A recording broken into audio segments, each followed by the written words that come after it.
Good morning, everyone. Welcome to today's webinar, Hawk, Talk, and Walk. Before we get started, I'd like to go over a few things so that we can make this event more perfect. Make sure your microphone is always on mute, only opening when it is your turn to speak. Towards the end, we will have a Q&A session. At the time, you guys will have the opportunity to submit questions to today's presenter via chat box or by switching on your microphone. Please utilize that opportunity fruitfully and be active throughout the session. So, friends, let's begin. Hawk with heart. How hard the world fetches breath. Talk the truth no matter how hard it is. And my dears, walk your talk without a block throughout your life. Good morning to all dignitaries, guests, and participants with great joy and immense exultation. I feel highly privileged to extend my warm welcome to all presented here to hark, talk, and to walk accordingly. We are really honored to have you all with us. Once again, a warm welcome to one and all. Like once a great philosopher said, the function of prayer is not to influence God, but rather to change the nature of one who prays. So, let's begin our session with prayer. I like to call upon Devika to pray for us. This is my prayer to thee, my Lord. Strike at the root of penury in my heart. Give me the strength likely to bear my joys and sorrows. Give me the strength to make my love fruitful in service.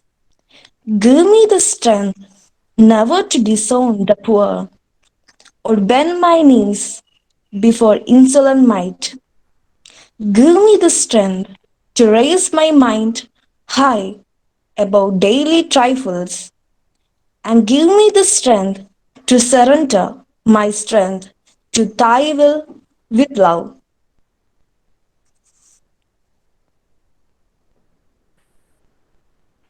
Thank you so much, Devika. We feel blessed indeed. Now, I would like to invite our dear Dr. Sister Usha Anthony, coordinator of Hark, Talk, and Walk, to formally welcome the gathering. Good morning, everybody. Dear Miss Sulina, HOD of the department, and my teacher, the resource person of the day, Reverend Sister Sharon Babu, my students from 3rd EC and the 2nd EC and the 1st EC students. I'm so happy to organize this program. First of all, I'm grateful to God for this opportunity. I had been dreaming this program since Jan, but it Lord's own time it has taken place. So first of all, I thank God Almighty for allowing me to organize this program. First of all, I want to welcome Dr. Sulina BS, HOD of our department, who is ever at my side in organizing any program for the welfare of the students. With a lot of gratitude and joy, I welcome you, Miss, to this platform. Next comes my dear teachers, Miss Ginny and Sujitra, who will be joining us very soon. They are with me as an organizing team with their valuable suggestions and arrangement and adjustments. Next, I would like to welcome our dear resource person, Reverend Sister Sharon Babu. When I think of her, I met her in Chertala. She did her BCom under the University of Kerala with the same syllabus as you are studying. After the completion of her course, one of her teachers called me aside and said, "Sister, you must recommend Sister Sharon to your superiors to send her for higher studies." She will be an asset to your institution. What else that you need, or what recognition that you need from a teacher to get such words? Sister Sharon, as I know, as a sister, she's very focused, hardworking, systematic, and disciplined. When I asked for this session, she willingly agreed to take this session, and she was very serious. And I know that she must have prepared very well, and we will witness or experience the fruit of her hard work. And one more thing that I would like to tell about her is that I persuaded her to do MCOM so that she might join Department of Commerce, St. Joseph's College for Women, Alapura in the future years. But she was courageous enough to follow her inner call to go for law and to stand by the poor. It was her decision to go for LLB and also to work for the human rights of the poor people wherever she is. So, on behalf of the college, on behalf of the Department of Commerce and the students in this platform, I welcome you, Sister Sherin, to this platform. Next, I would like to thank my students. Teachers, are they in? Okay. I would like to welcome my students, third BCom students, second BCom students, and the students for whom we have organized this program. So I warmly welcome all of you to this session. Thank you, sister, for your earnest welcome address. And it's a matter of great pleasure and honor for me to welcome our dear Dr. Selena Viers, Head of the Department of Commerce. I humbly invite you, ma'am, for a word of appreciation.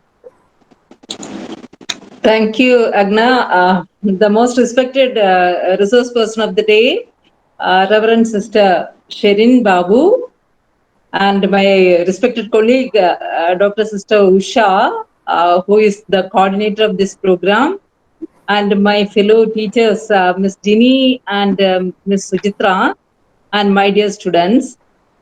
I am extremely happy to be here to participate in this particular program, which is organized by the Department of Commerce in association with various resource persons across the country.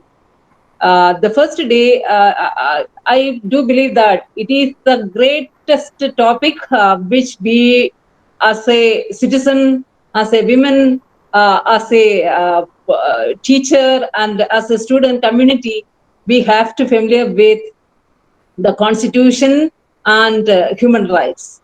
It's a very interesting topic. I wholeheartedly support you. I wholeheartedly appreciate you for such a wonderful program. And I am eagerly waiting for listening what our sister has to say about the Constitution and what are the things to be mentioned in the Constitution regarding the human rights.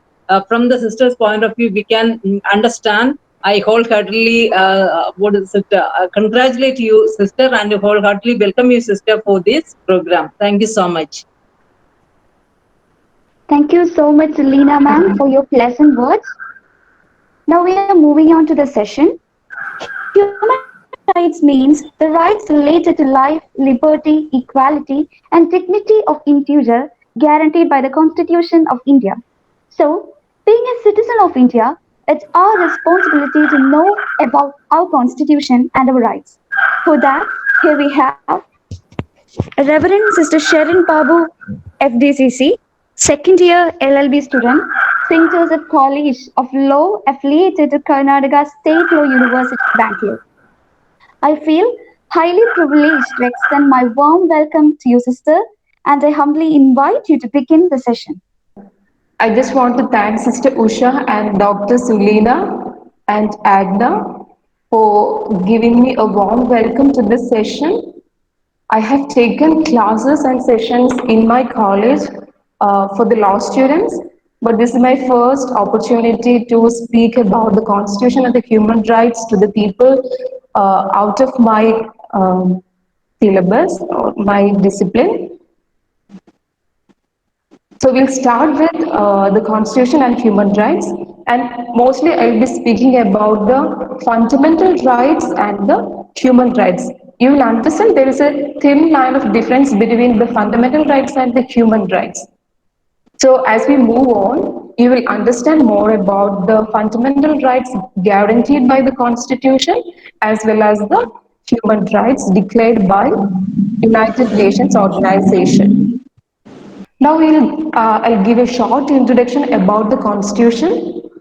So as you see in the slide, on 29th August 1947, the Constituent Assembly set up a drafting committee under the chairmanship of Dr. B.R. Ambedkar to prepare a draft constitution for India. On 26 November 1949, the drafting of the constitution was completed. On 26 Jan 1950, the Constitution of India came into force. The day is celebrated as Republic Day. So students, as you see here, 26 November 1949, the Constitution was completed, drafting of the Constitution was completed, and the day, 26 November, is celebrated as the Constitution Day. You must have heard about it, Constitution Day. Yeah. So 26 January 1950, the drafted constitution came into force. It was enforceable. So such a day, 26 January, is known as the Republic Day. And I know guys, you love this day because we get a holiday in January. So that's 26 November and 26 January. Please remember this. Next slide. So this is the eminent person, you know him, Dr. B.R. Ambedkar. When we speak about the Constitution, we speak volumes about this person, and he is widely known as the architect of the Constitution of India. He has contributed a lot more. As a chairman of the drafting committee, he has contributed a lot more to the drafting of the Constitution. So when we have a class like this, we cannot but remember him. So this is Dr. B.R. Ambedkar. Yeah, this is the Constituent Assembly members. If I'm not mistaken, I think there were 389 members in the Constituent Assembly as a drafting committee. So most of them are not here, I think, but many of them are here. You can see there are men and women. Both men and women are here in this picture. So there were total 389 members, but there were 15 women. 15 women who contributed to the drafting of the constitution. As women present in this class, we can be proud that the women who were representing us has contributed to the drafting of the constitution. In that time, where women were not given much importance, 15 women to be present in the Constituent Assembly as drafting committee, it's a great thing. So let's be proud that there were people representing women, and we have provisions in the Constitution only for women, speaking for the protection of women and children. So these are the members who are present in the Constituent Assembly. Here in the slides, you see the parts and articles of the Constitution. We have 22 parts in the Constitution and 395 articles. And as you move on, as you see, you can see here the first part speak about the Union and its territories, and the second part, citizenship. Third part, the most cherished part, the fundamental rights. Fundamental rights, it's spread across articles 12 to 35. So we'll learn more about it. And part 4 deals with directive principles of state policy. You must have heard about DPSP. Then part 4A, we not only have fundamental rights, but we have fundamental duties. As citizens of the country, we have certain duties to be fulfilled. We not only enjoy the rights, but we have certain duties to be performed as citizens. Then part 5 deals with the union, part 6 the states. This contains both the parts contains the judiciary, the Supreme Court, High Court, everything. And part 7 was repealed by the 44th Amendment. And part 8 deals with the union territories. Next. Part 9 panchayats, then we go on with municipalities, the cooperative societies, then there are provisions for scheduled caste and tribal areas.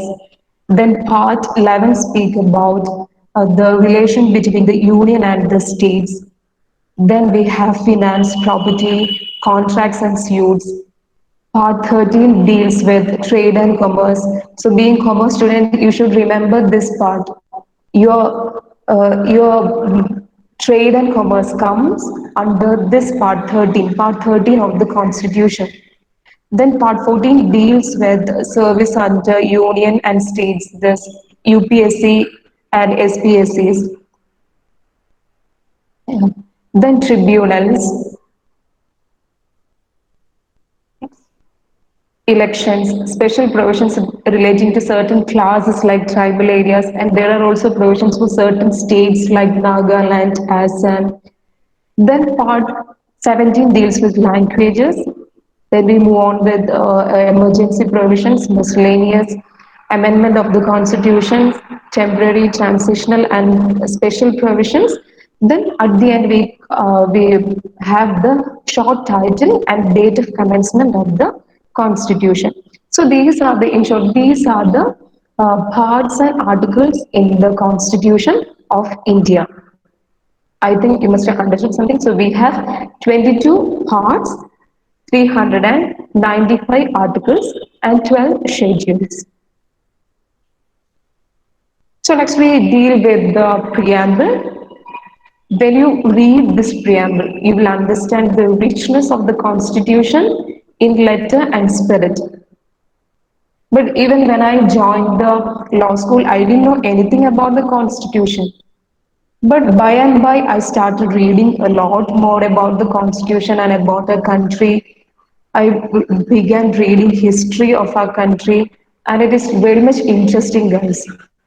So, I would say that I love my country. I love. We may not love our politicians, but we love our country, and we should. We owe much to our country as youngsters. So, can I request any one of you to read the preamble very meaningfully? Anyone would like to volunteer to read the preamble?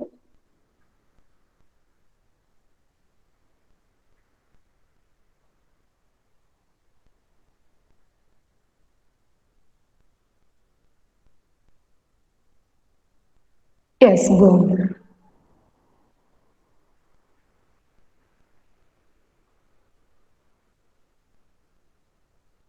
Devika, please proceed. Devika, please read.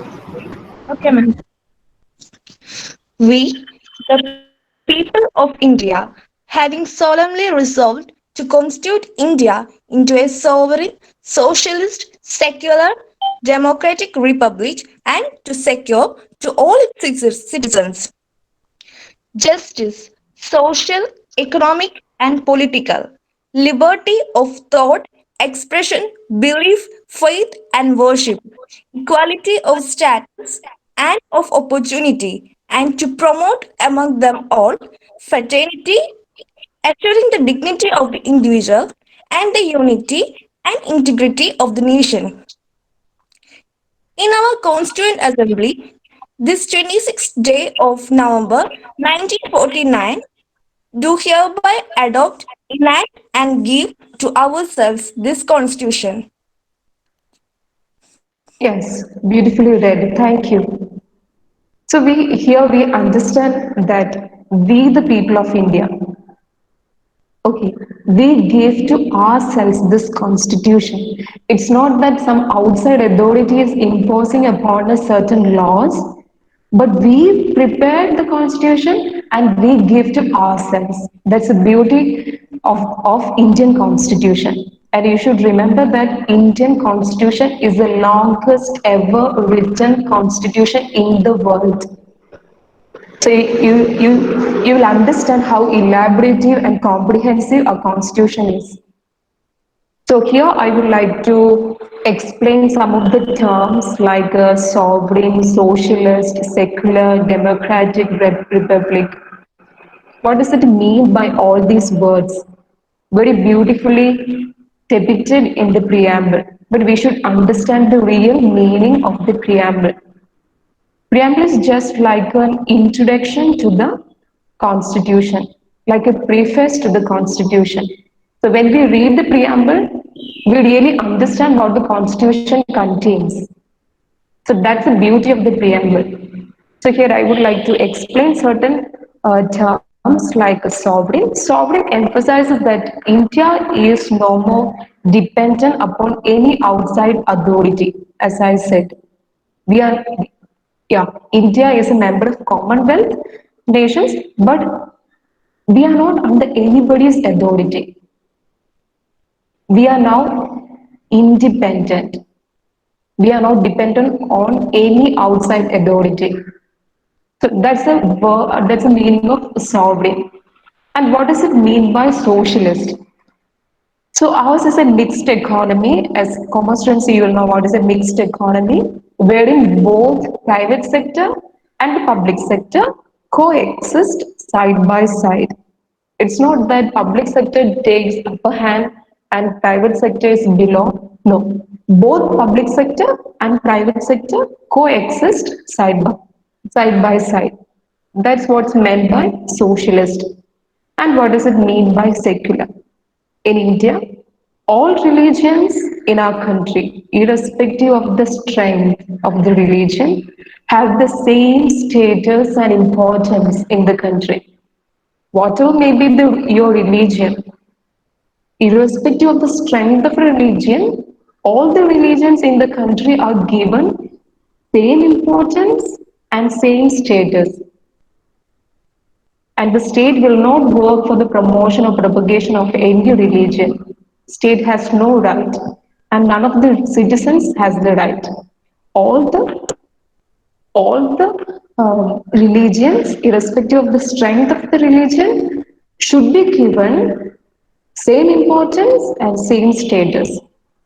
That's what's meant by secularism and democratic. In India, the constitution provides for representative parliamentary democracy under which the executive is responsible to the legislature for all its policies and actions. We have universal adult franchise, all those who are 18 and above have the right to vote and elect the representatives. We have periodic elections, rule of law, independence of judiciary. These are some of the main characteristics of a democratic country, and the Indian polity possess these qualities. So, democratic means we elect the representatives who are responsible for all the policies and actions. And what is meant by republic? Republic, the word republic indicates that India has an elected head called the president. He is elected indirectly for a fixed period of 5 years. So these are the meanings of these beautiful words: sovereign, socialist, secular, democratic, and republic. And if you move on in the preamble, you see justice. We should have social, economic, and political justice, liberty of thought, expression, belief, faith, and worship, equality of status and opportunity, and fraternity. So all these words, as we move on, you will come across. And as you see in the last sentence, we give to ourselves the Constitution.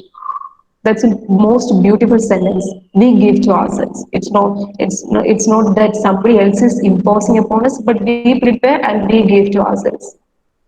Yes. Next.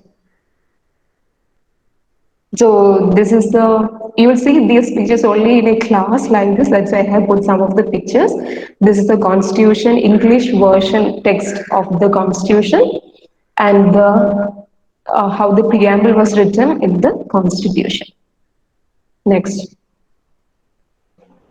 Yeah, this picture speaks a lot about human rights and fundamental rights. It says that every human has rights.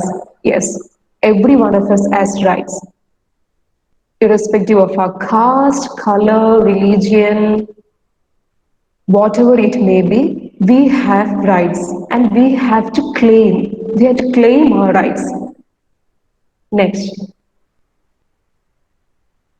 Yeah.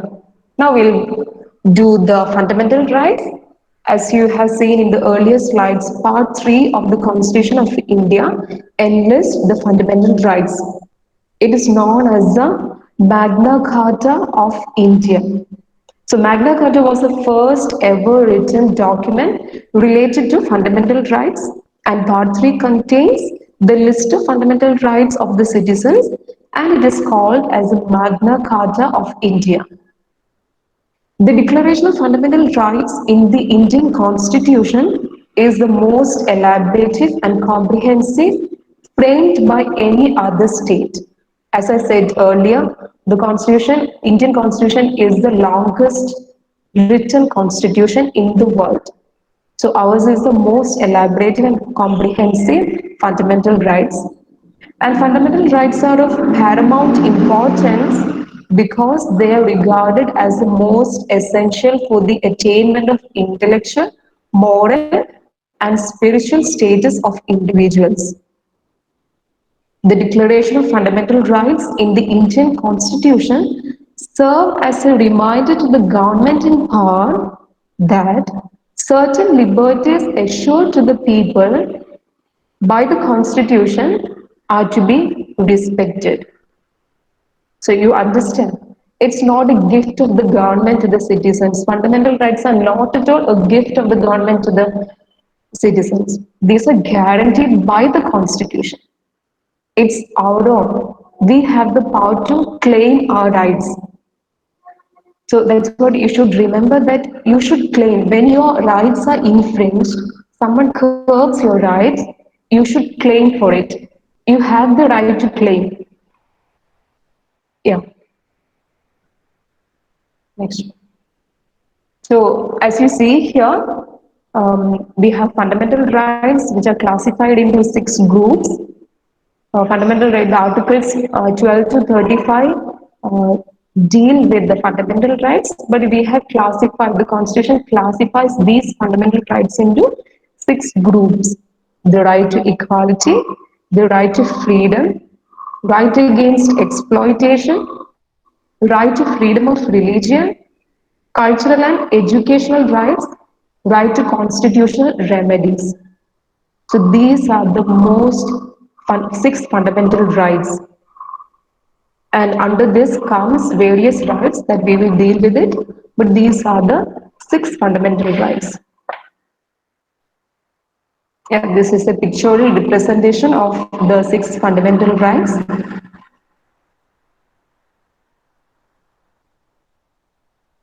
Yeah, right to equality. The first one, the right to equality. Next. Yeah.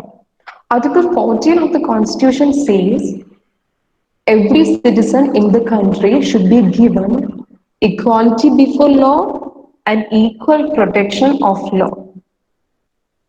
Equality before law and equal protection of law. It means that everyone in the country, every citizen of the country should be treated and protected equally.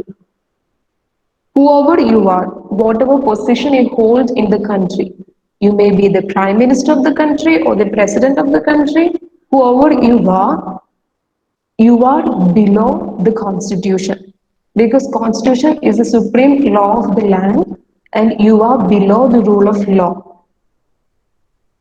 So the constitution guarantees equality before law and equal protection of law to all its citizens. So beautiful. And Article 15 says social equality and equal access to public areas. So the Constitution states that no person shall be discriminated on the basis of caste, color, language, etc. Every person shall have equal access to public places like public park, museums, wells, bathing huts, and temples, etc. So Article 15 gives equal access, social equality to every citizen of the country. Okay. However, though these two articles speak about equality, under Article 15, the government can make special provisions for the protection of women and children, for their development, for their growth. The state has the power to make special provisions. So herein we cannot say there is no equality. This is a reasonable classification. Women and children who need more protection, more development. So the state has the right to make special provisions for women and children. Next, equality in matters of public employment. Yeah. State cannot discriminate against anyone in the matters of public employment. All citizens can apply for government jobs. Whatever may be your caste, whatever may be your creed, no one will discriminate you and no one should discriminate you. That's the thing. Every citizen can apply for government jobs, and I know students love government jobs because of a lot of advantages. So students, when you get your turn, please get into government jobs. Yes. And abolition of untouchability. Article 17 of the Constitution abolishes the practice of untouchability. The practice of untouchability is an offense, and anyone doing so is punishable by law. So, in the history of the country, we know that we had this untouchability custom and everything, but by the Constitution, it is abolished, and anyone who practices this untouchability will be punished by law. And Article 18 speaks about the abolition of titles. The Constitution prohibits the state from conferring any titles. Citizens of India cannot accept titles from a foreign state because we have the concept of equality very much in our country. Whether we experience it or not is a different question, but the Constitution guarantees equality to every citizen. So, when the British Raj was here, the British government had created an aristocratic class known as Rao Bahadurs and Khan Bahadurs in India.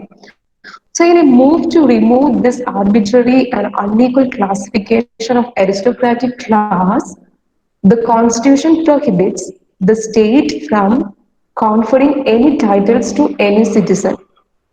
But military and academic distinctions can be conferred on the citizens of India, as you know, some of your professors are doctors. Yeah, academic distinctions can be provided to citizens. So now a question comes, what about Bharat Ratna, Parambir Chakra and Padma Vibhushan? These are awards, these are not titles. These are awards since these awards does not come under the ambit of the Constitution. Next. Yeah. The second fundamental right is right to freedom. So we have freedom of speech and expression, which enables an individual to participate in public activities. The phrase freedom of press has not been used in Article 19, but freedom of expression includes freedom of press. So students, you should remember that these freedoms are given to us with reasonable restrictions. As you read, you will understand the state has the power to impose reasonable restrictions on the freedom of the citizens. Reasonable restrictions. And another freedom guaranteed by Article 19 is freedom to assemble peacefully without arms, on which the state can impose reasonable restrictions in the interest of public order. and to protect the sovereignty and integrity of the nation. And another freedom is to form associations or unions. So every citizen of the country has the right to form associations, unions for the development, but state can impose reasonable restrictions for the interest of public morality, sovereignty, and integrity of India, and freedom to move freely throughout the territory of India. Though reasonable restrictions can be imposed on this right in the interest of general public. So now during this pandemic, can you say that your freedom to move freely throughout the territory of India is being infringed? At this time, you cannot say, you cannot file a petition, or you cannot file a suit against an authority saying that your freedom to move is curbed. During this time, the state can impose reasonable restriction. This is a beautiful example. Yes, next. Freedom to reside and settle in any part of the territory of India, which is also subject to reasonable restrictions by the state in the interest of general public. And another is freedom to practice any profession or to carry on any occupation, trade or business on which the state may impose reasonable restrictions in the interest of the general public.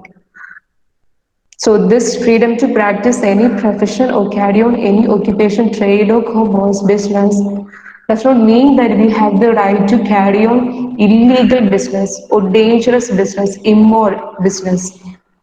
Okay, so during this time nowadays in Karnataka, we are told to close down the shops by 10 a.m.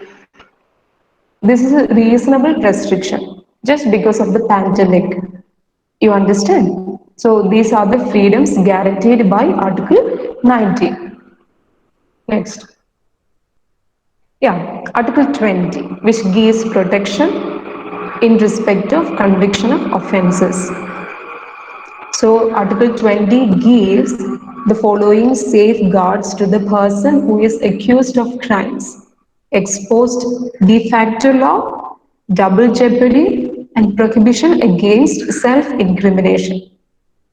So what does it mean by exposed de facto law? Exposed de facto law means if I committed crime today, I should not be punished by a law which is not existent at the time of committing the crime. So there is no retrospective effect in punishing a person. I should be punished by a law which is in excess, which exists today. Okay, so a person cannot be punished retrospectively. If a person committed a crime, that person should be punished by a law which exists at the commission of the crime. And the second safeguard is double jeopardy. Double jeopardy means a person should not be punished twice for the same offense. Okay, it means that if a person commits murder, that person should not be punished by the High Court and the Supreme Court at the same time. A person will be punished for the offense only once.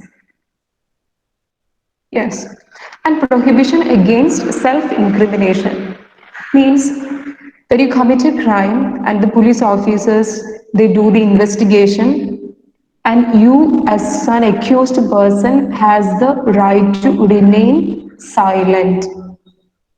You need not open your mouth. You need not give self-incriminating statements to the officers. You have all the right to remain silent during the investigation. It's a duty of the officers to put you in trouble or to bring evidences. But as an accused person, or if at all you have done the crime, you have the right to remain silent.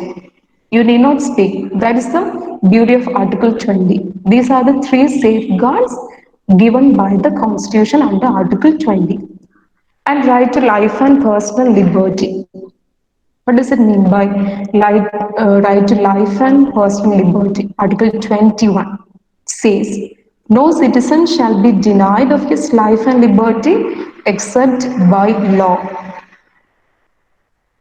The Constitution gives more importance to this right to life.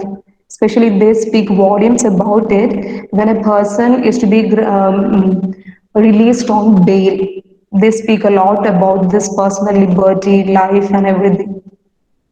But the right to life does not include right to die. Since you have the right to life, you cannot take away your life. And hence, suicide and attempt to suicide is an offense under IPC. You will be punished under section 307. You will be punished. Even an attempt to commit suicide is an offense. So you should remember that the right to life does not mean you have the right to take away your life. So that's what is meant by right to life and personal liberty. Next. Right against arbitrary arrest and detention. So Article 22 enlists the rights of an arrested person. So students, these are beautiful rights. So I'll read through. The first right is to you have an accused person, an arrested person has the right to choose his own lawyer to defend him in the court of law. So you have the right to choose. And another one is the arrested person should be made known the grounds of arrest. So when a police officer comes to arrest you, they should tell you on what grounds they are arresting you. And you have all the rights to ask them on what ground are you arresting me. And you have this is a fundamental right. You have the right to know the grounds of arrest. And another one is the right to be produced before the magistrate within 24 hours. Yes, an arrested person should be produced before the magistrate within 24 hours of arrest. This 24 hours excludes the traveling time. And right to be released on bail if it is a bailable offense, and right to fair and speedy trial, right to free legal aid. If a person cannot afford the lawyer, cannot afford to hire a lawyer, the state is under duty to provide you free legal aid. It is mentioned in Directive Principles of State Policy.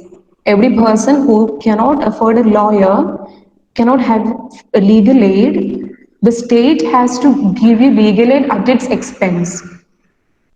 As I said earlier, under Article 20, you have the right to keep quiet. You can remain silent. But the only thing, the police will beat you up, but this is your right. Okay. Right to be examined by a doctor. So when you are arrested, you will be sent after, once you are produced before the magistrate, the next step is that you will be sent to a doctor to examine yourself. And right to inform a friend or relative. So you are arrested at a time when no one is next to you or you are alone by yourself, you have the right to have a friend of yours to be informed that you are being arrested. So these are the beautiful rights of the arrested person. So this is what the Article 22 enlists. Next, right against exploitation. Yeah. Next, the abolition of human trafficking and forced labor. Yeah, you know it. The Constitution abolishes the human trafficking and forced labor, abolition of employment of children below the age of 14 years in dangerous jobs, like in factories and mines. So that it means that in direct way, the Constitution says children below the age of 14 years can be employed in safe zones. But children below the age of 14 years shall not be employed in dangerous jobs. That's what the Constitution says. Then forced labor practiced in the past by landlord has been declared a crime and is punished by law. We have Abolition of Bonded Labor System Act. So under that act, if any person practices this forced labor will be punished. And we have human trafficking. If a person is trafficked for the purpose of slave trade or prostitution, it will be punished by law. So the next right is freedom of religion. The Constitution guarantees freedom of religion to all its citizens. When we're dealing with the preamble, we saw that our country is a secular country wherein all the religions are respected and given same status and equal opportunity. So by the right to freedom of religion, the Constitution gives all religion says that all religions are equal before the state and no religion shall be given preference over the other. Citizens are free to preach, practice, and propagate any religion of their choice. This propagation does not include conversion. Okay, so religious communities can set up charitable institutions of their own, and activities in such institutions which are not religious are to be performed according to the laws laid down by the government. So the government will not interfere into our religious activities. But the activities which are of not religious character are to be performed according to the laws laid down by the government. And no person shall be compelled to pay taxes for the promotion of a particular religion. So that's what's meant by freedom of religion. Yes. Next is cultural and educational rights. Next. Article 29 guarantees to any section of the citizens residing in any part of India having a distinct language, script, or culture of its own the right to preserve the same. Article 30 guarantees to all linguistic and religious minorities the right to establish and the right to administer educational institutions of their own choice. So it means that suppose a Malayalam speaking people, they wish to run a Malayalam medium school in Karnataka with the intention to preserve their culture and language. They cannot be prevented from doing so because Article 29 and 30 says that minorities which are of linguistic and religious character they can establish and they have the right to administer educational institutions and we have the right to uh, preserve the minorities have the right to preserve our language, our script and the culture. For this purpose we can have educational institutions. So that's what Article 29 and 30 says. Next.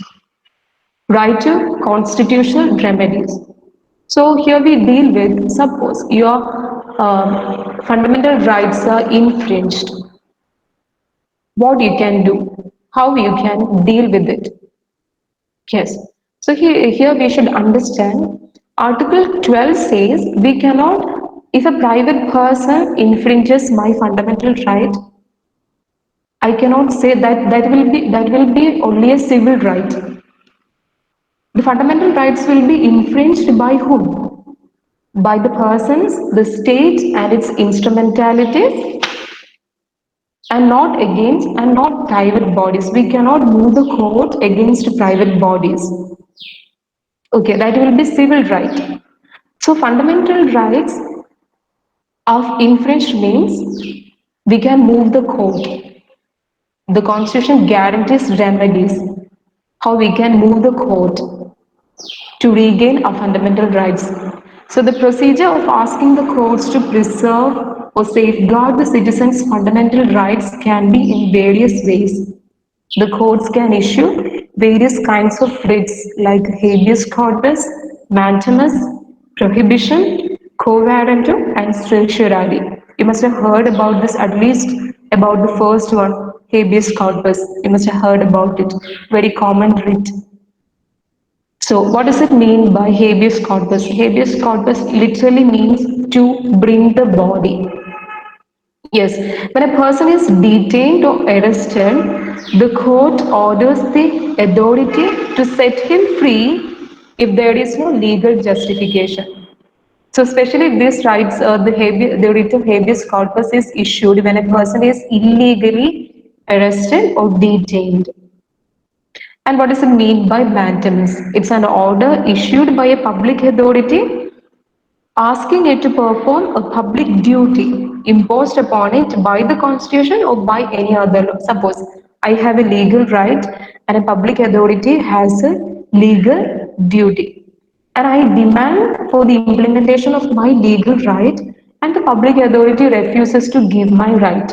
In such case, the court will issue the writ of mandamus. So there is a demand and a refusal. And prohibition. The third writ is prohibition. It seeks to prevent courts, tribunals, quasi-judicial authorities exercising judicial and quasi-judicial powers not to cross their jurisdiction.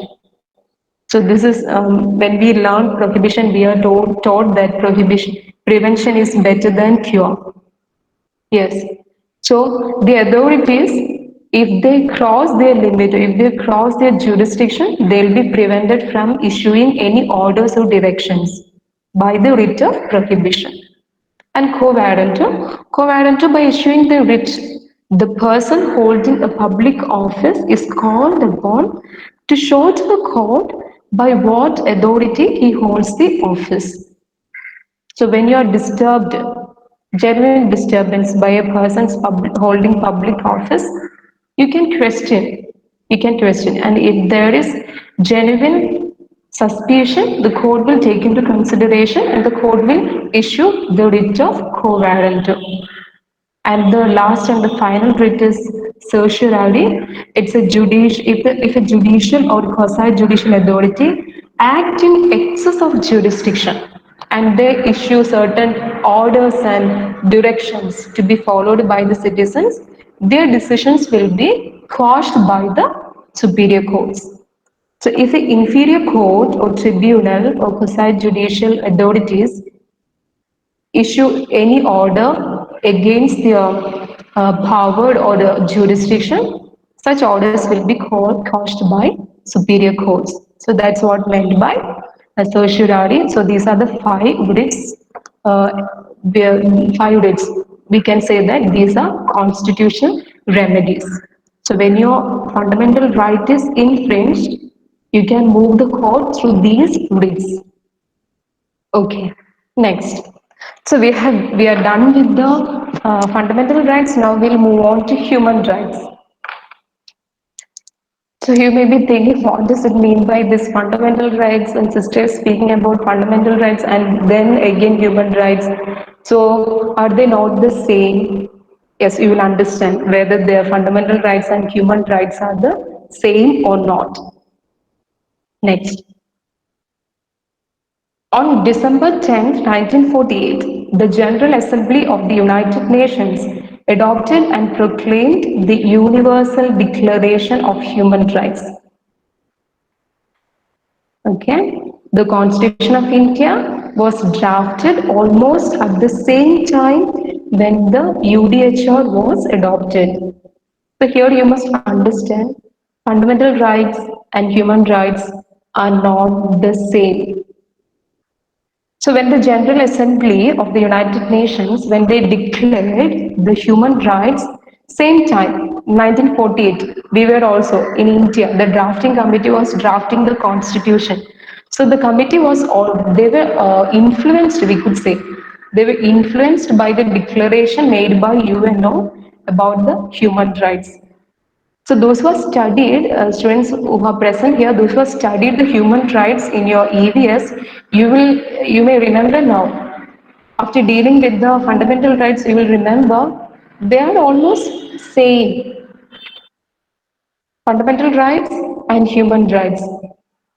Whatever the Universal Declaration of Human Rights, whatever is there in the declaration, we have it in the fundamental rights in the Constitution. Okay, the framers of the Constitution were influenced by the concept of human rights declared by UDHR, declared or contained in UDHR. The Indian Constitution guarantees almost all the human rights which were embodied in the Declaration. So if you know the fundamental rights, you know human rights. And if you know the human rights, you know the fundamental rights. But there's a thin line of difference. Fundamental rights are guaranteed in the Constitution and human rights are guaranteed in the UDHR. Fundamental rights has it's applicable only in the country, in India. But human rights are universally applicable to every person. So that's a thin line of difference between the fundamental rights and the human rights. Next. Yeah. The UDHR consists of a preamble and of 30 articles. The provisions of the declaration are classified into four categories such as general. Under the category of general, articles 1 and 2, civil and political rights, article 3 to 21, economic, social and cultural rights, article 22 to 28, and concluding provisions includes articles 29 and 30. So general category speaks about Article 1 and 2 of the Declaration, which lay down the general provisions pertaining to the spirit of brotherhood and impartial treatment.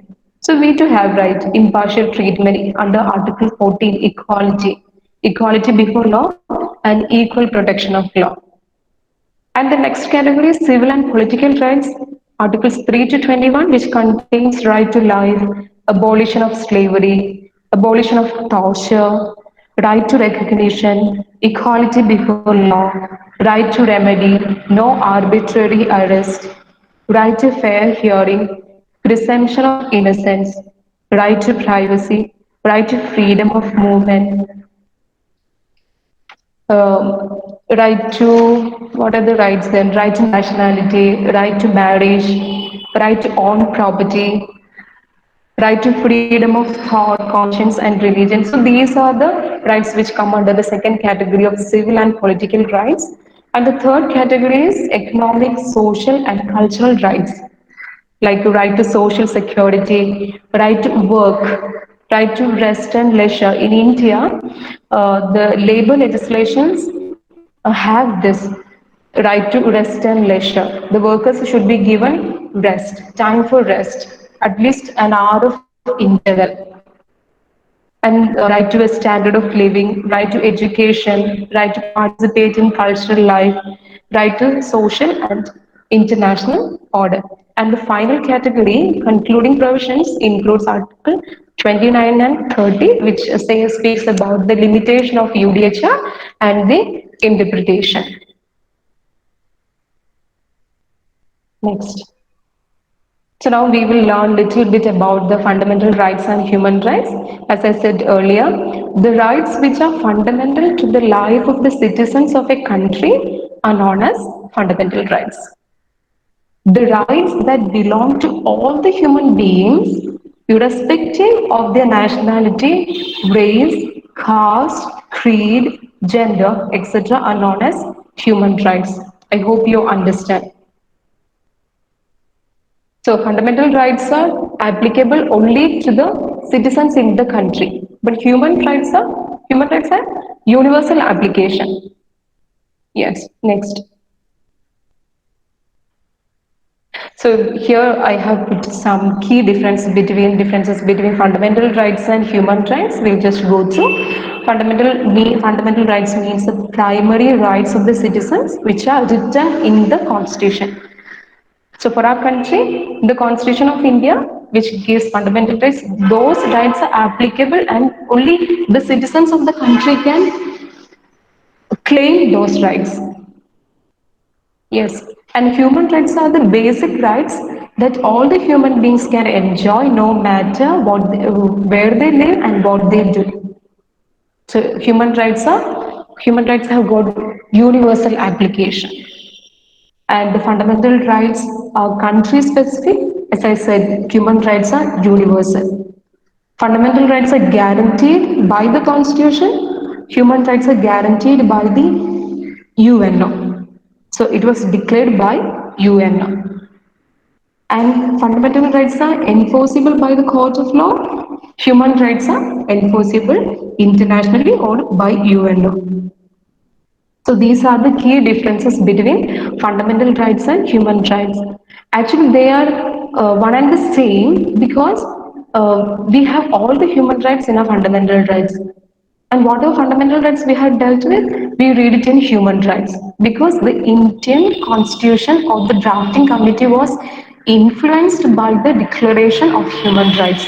So we have almost all the human rights declared by UNO in our fundamental rights text. So I hope you understood something about human rights and fundamental rights. And students, I would say that when you know that now at least something you know about your rights, when you know that your rights are infringed, you have to claim for your rights. I repeat, you have to claim for your rights.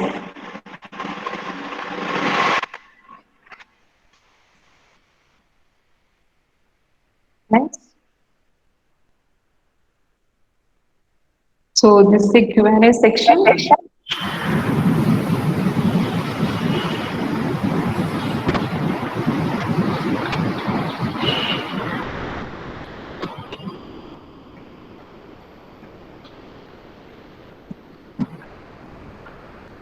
Thank you so much, Sister Sharon, for such a valuable session.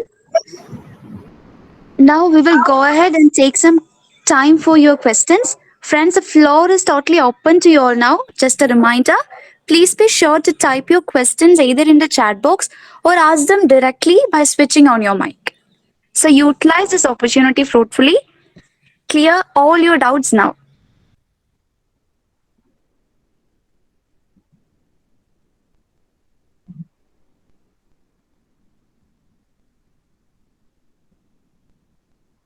Sharon, there is a question in the chat box. May I read it? Sister Sharon? Sister Sharon?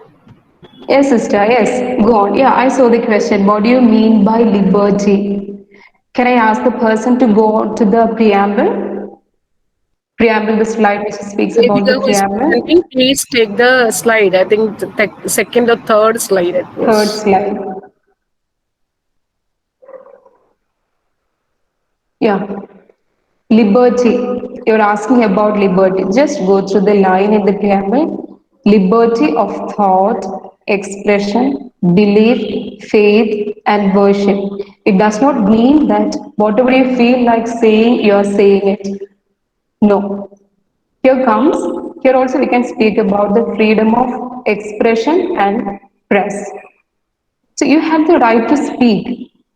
Nowadays we see that people are being barred or jailed if you open your mouth against the government. You see that in the present scenario we see that. And many youngsters have been jailed in the recent times for just speaking up. So the constitution gives the right of liberty. We have the liberty of thought, expression, belief, faith, and worship. No one has the right to interfere with it. You are free. Liberty means you are free to think, to express, to have your belief, faith, and worship. That's what's meant by liberty. Next, The there is a question, question. another Yeah, question. right to choose any religion ഉണ്ടല്ലോ അപ്പോൾ ഒരു cast കാസ്റ്റിൽ നിന്ന് വേറൊരു വേറൊരു കാസ്റ്റിലേക്ക് കാസ്റ്റിലേക്ക് മാറാൻ മാറാൻ സാധിക്കും. സാധിക്കുമോ? Yeah, you can. You can. You have the right. You can choose. There are people who choose one caste. But there are personal laws. Hindus will be barred from doing so. There are Hindu Marriages Act, which bars you from changing your caste just for the sake of getting properties. People do that. So there is a bar against that, which is Hindu law says about it. So you have the right to choose your caste, but I don't think it will be so easy. But there are people who do it. You have the right to choose your religion. Yes.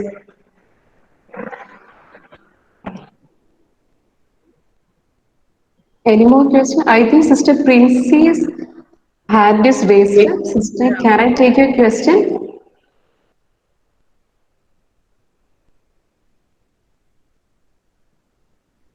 What is its procedure, sister? Devika's asking to is it to change the caste, Devika? Devika is so Devika. tricky. She is so tricky. Devika, Devika they says, ask what's you the why do you want procedure? to change your caste? I hope your parents do not know about it. They only want to know. Okay. Honestly, I can say that I'm not very sure about the procedures, but I know that you can, as you choose your religion, people choose.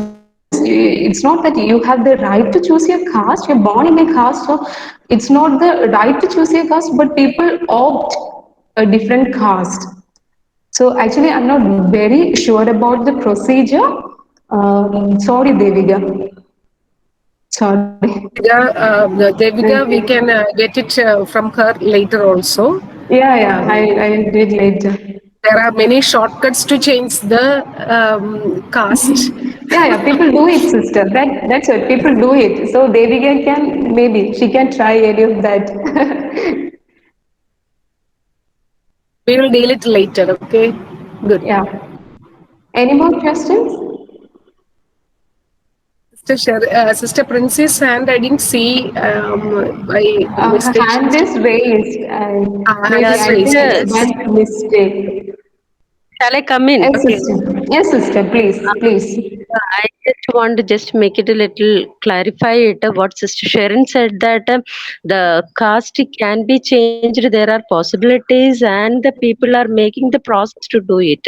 That's correct. The caste is when the person is born in a particular caste community, that remains. And whereas I don't know whether it Yeah. is in Kerala, it is prevalent. I do not know. Yeah, But sister. rather than Kerala, the other state, the Hindus, those who are in the SC, ST caste, when they receive the religion of Christian, they become their caste changes automatically to BC. Yes, yes, sister. That's what So I am saying. There's a right to you have the right to religion, but you do not have the yeah, right to caste. People do it, I but said. So people do yeah, it. correct. What Sister Yeah, Sharon said is correct. So the yeah, practical example is this. yeah. Here Yes. in Thank you, sister. besides Kerala, Kerala, I do not, I haven't heard of that. But the other states I hear and I have seen also with my own eyes, the people are getting changed when they receive, when they change their religion into Christian. The caste Okay. become BC. Yeah, yeah. Thank you, That's thank you, Sister Sharon. Devi. Yes, thank you, sister. Thank you, Sister Princy. Devika, I hope you heard it. It's not so easy to change your caste. You do not have the right to caste, but you have the right to religion. But still, people do it. That's what. That's the practicality. The question who asked, actually, when she asked, she said, she asked actually whether there is an option and what are the consequence of it. That's what she said. Yeah, Okay, so yes, that will sister. be the consequence. Yeah, that will be the consequence. So, any more questions?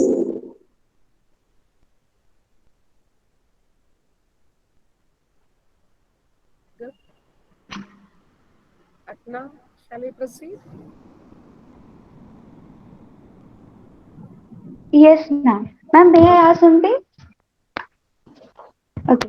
Ma'am, what is the importance of fundamental rights in our present society? Because most of the rights are denied in the street as well. Because the first right, that is right to equality, in our present condition, actually, when it comes to the current farmer strikes and all, I think Yeah. the government who is supposed to protect Yes. people, the government is protecting the corporate rights and what they are denying the rights of the peasants. So what is the Yes. importance of right to equality in this current society? See, the farmers' protest is an evident example of right equality. They know that they have the right to be protected. But still, that's what I'm saying. This we have these rights, but in practicality, how do we experience these rights? How do we claim these rights? It's not so easy. I don't join any political party, means I don't side anyone, but I'm saying that in the present scenario, to have these rights is a very difficult thing. You cannot easily get your rights. As I said about the most violated right in the present scenario is the freedom of press, freedom of expression and press.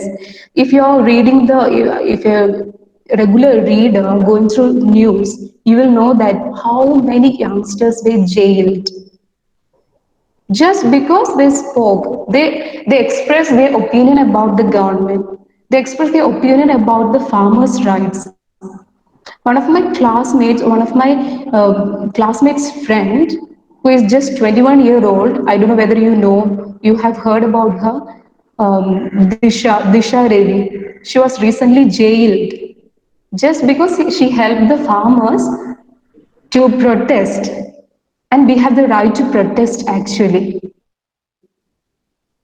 Okay, so in the present scenario, the right to, as Agna says, the right to equality is not so easy. Not only the right to equality, any of the rights, fundamental rights that matter. That's what I'm saying, students.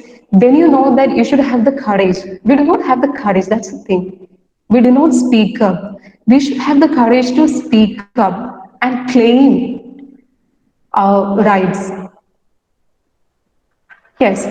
So, Recently, Agna, did rec- yeah. recently, what we read in the newspaper was the COVID news.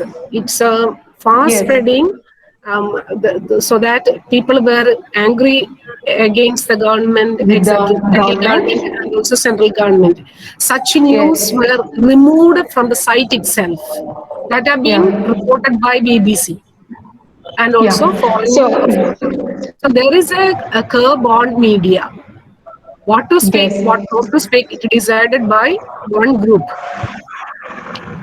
yes, yes, Sister Usha, what you said is really true. It's true fact. The COVID is spreading very fast, but we don't get the real news. Because I would say that since I'm speaking out of the legal fraternity and no one here as a lawyer or a judge, I would like to say that all these media, judiciary, to a certain extent, they are sold out. I'm sorry to say this. I don't know whether I'll be jailed for saying this, but I'm saying it. This is my opinion. They are sold. In the Supreme Court, what do they do? They only speak for the government. And farmers' rights. Farmers are protesting for how many days? I think more than 150 days Months, now. months. Months, They're yeah, still in months. Delhi. They are still Still in in Delhi. Delhi, in this COVID situation. And none of the government officials move their finger to help the farmers out. They do not speak for the farmers. Yes, as Agna said, they try to protect corporate rights, not farmers' rights, not simple citizens' rights. So these are the present scenario, I think, wherein this is a reminder for each of us to have their rights known. Know your rights. And the only thing we need is the courage. When your right is curbed, infringed, you have to speak up and claim for it. That's what I was saying from the beginning. Yeah.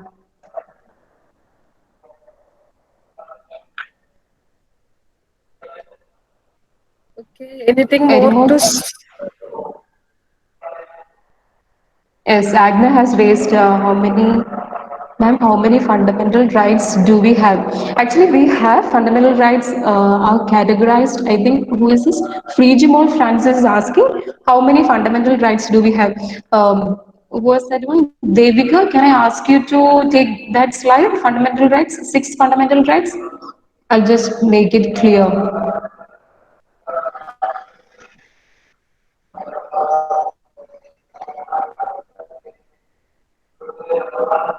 Yeah. Next one, this one. So we have six fundamental rights. We have, see, fundamental rights are spread across Articles 14 to 35, you see here. But these rights are classified or grouped into these six rights.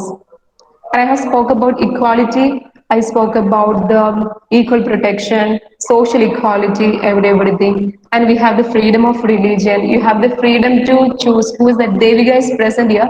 We have the freedom to choose our religion, not our caste, remember. And right against exploitation.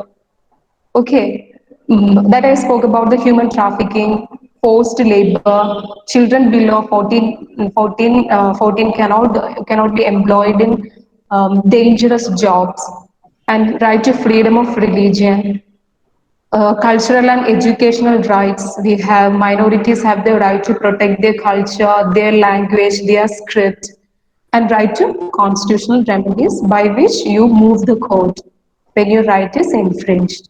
So these are the fundamental rights.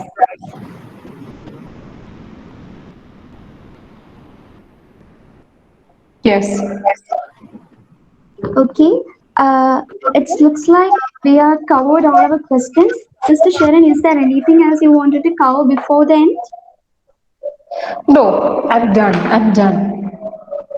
Okay, thank you, Yeah, this sister. is what I want to wish all of you. Stay safe. Thank you. Thank you so Yes. much, sister. So, can I take this opportunity to thank my dear sister Usha? Agna, can I? Of course, sister, Yes. you can. Yes.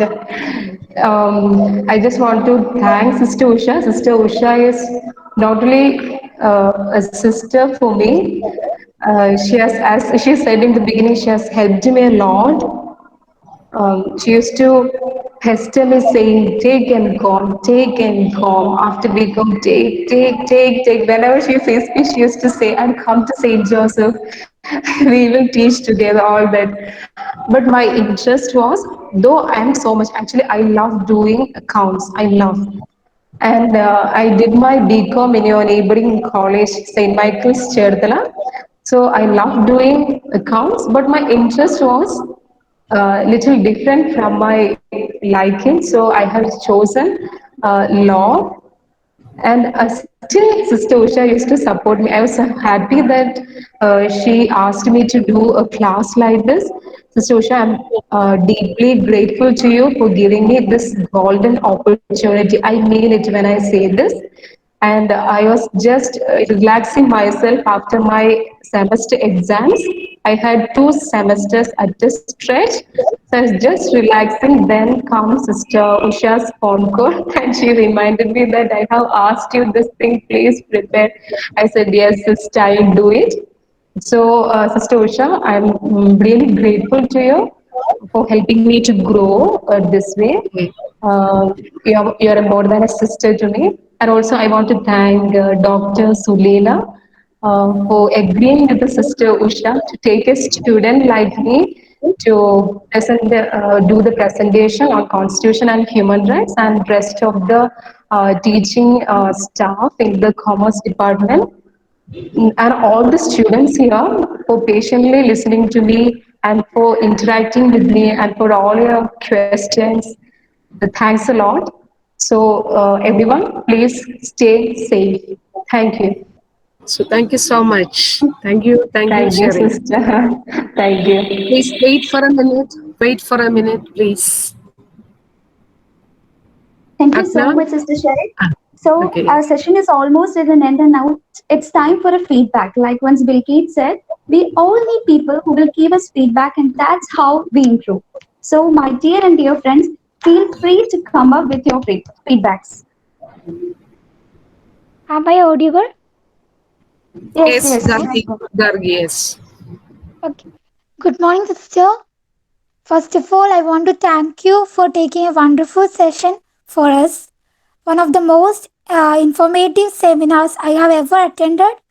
And the topic today you deal with us, the Indian Constitution and human rights. It's like a big tree with several branches, and you touch almost every branches within a matter of time.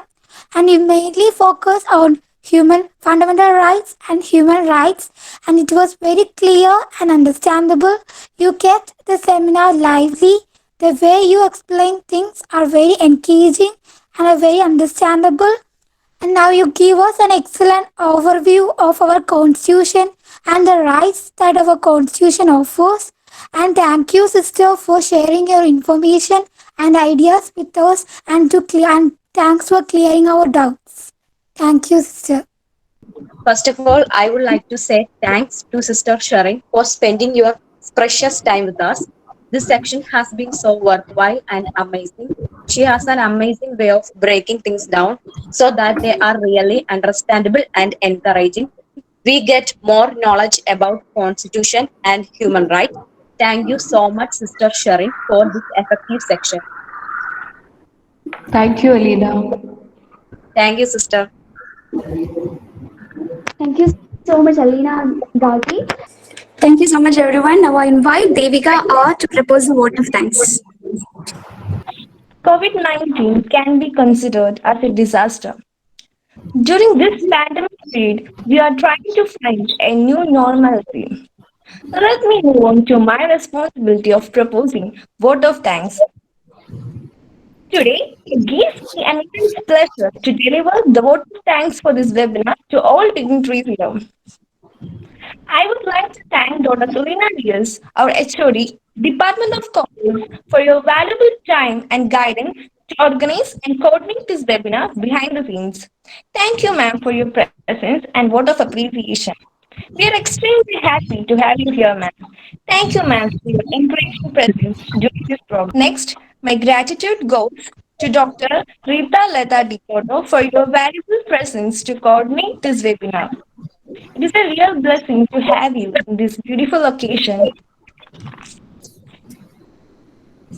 Next, I would like to express my gratitude towards Reverend Sister Sherin Babu, who gave an effective class as well as shared some knowledge and thoughts regarding Constitution and human rights to us. It gives us a clear picture about our Constitution and human rights. It was a very informative and creative session, sister. We have studied regarding human rights in our lower classes from 8th to 9th, which gave us a basic awareness about it. But today, to be frank, we got a detailed knowledge about our constitution and human rights. These rights are fundamental rights to all people and they are inherent in all human beings. Regardless of their age, religion, language, ethnicity, or any other parameters, these rights are applicable everywhere and at every time, which makes me more confident and proud to speak up with my vision and opinion as a citizen. Now, we all are aware of our rights and we can demand more. My heartfelt thank you for joining us within this webinar and make it a great success. Thank you, sisters. We pray that all your academic endeavors may be fruitful. Next, I Thank take you. the opportunity to thank Sister Dr. Usha Anthony, who is a constant motivating force of us to organize this webinar in an effective manner. You are exceptionally helpful to coordinate this webinar. Thank you, sister, for your great support. Next, I would like to thank our beloved Ginny ma'am and Smitra ma'am, faculty of Department of Commerce, for your valuable time and presence being behind the scene to make this webinar a great success. Thank you, ma'am, for organizing this beautiful program. Next, my gratitude goes to Achal Chetan, who is providing us technical assistance. I also thank our student coordinators, Agna Rose, J.R. Gargi, Devika, Alina, for giving constant support in conducting this program and made this event fruitful. And I also thank our third DC and second DC chichis who have actively participated throughout the program with us. There were three sisters participating in this session. Sister Princey, Sister Juliet, and Sister Vincy. They were participating, I think, from the very beginning. So thank you also for joining us for this session. So we have come to a conclusion of this program. I would like to say one word, it's a concluding word. Thereby, once in an interview, she said, what is the motivating factor or the driving fast factor in your life? She said, there are two things. One is Bible, second one is the Constitution. Since she is a Christian, she said she was born a Christian, she said the Bible and the Constitution. So it is now it's a time that we need to know scripture of our religion as well as the Constitution of India. It's equally important. That's a time has come. We need to learn. We need to listen to what is happening around. We need to discuss about it, and we need to take action about it. That's what we say: hark, talk, and walk. Thank you so much, sister. And once again, thank you all. Like Sister Sherwin said, be courageous to raise your voice for your rights.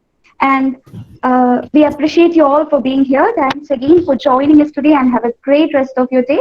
Our meeting is officially ended, so you may leave now.